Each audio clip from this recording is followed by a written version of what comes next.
చిన్న పిల్లల ఉల్లాస ప్రపంచం art globe kids mall. Art globe kids mall Nellore old mini bypass వద్ద కోటమిట్టలోని మస్కట్ వీధిలో ఉంది. చిన్న పిల్లలకు స్వాగతం పలుకుతోంది.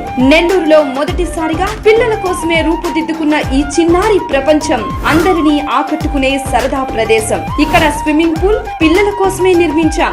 2 నుంచి 12 ఏళ్ల వయసు పిల్లలు హాయిగా జలకాలాడవచ్చు. చిన్న పిల్లల రంగుల హరివిల్లు సాఫ్ట్ ప్లే. లోపలికి ప్రవేశించగానే కేరింతలు కొట్టి ఆడుకునే ఏకైక రంగుల ప్రదేశం. 2 నుంచి 6 ఏళ్ల వయసు పిల్లల నవ్వులు కేకలు ఇక్కడ వినిపిస్తాయి. నెల్లూరు నగరంలో అరుదైన అన్ని రకాల బొమ్మలతో ఏర్పాటైనదే టాయ్స్ అండ్ మోర్ షోరూమ్. ఎటువంటి బొమ్మైనా ఇక్కడ దొరుకుతుంది. పిల్లల మరో కొత్త ప్రపంచం అడ్వెంచర్ జోన్. రైఫిల్ షూటింగ్, ఆర్చరీతో పాటు బౌలింగ్ మిషన్ తో బ్యాటింగ్ చేసే క్రికెట్ ఆట ఇక్కడి ప్రత్యేకత. అలాగే catch me if you can, shoot the ball తదితర 10కి మించి ఆటలున్నాయి. ఆడి అలసిపోయినా మంచి క్యాఫెటేరియా ఉంది. French fries, nuggets, snacks, drinks, ice creams, pizzas, burgers అన్ని రుచి చూడవచ్చు. ఉదయం 10 గంటల నుంచి రాత్రి 10 గంటల వరకు తెరిచే ఉంటుంది.